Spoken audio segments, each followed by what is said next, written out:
vermiştin. Yanığı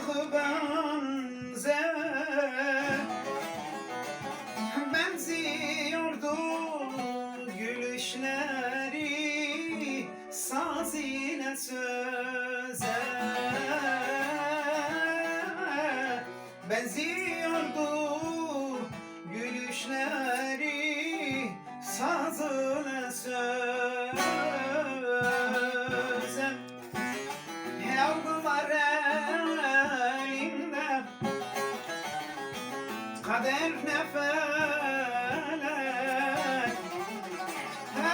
ayırdılar sevenleri seven, kıydılar bize. Ayırdılar sevenleri, kıydılar bize.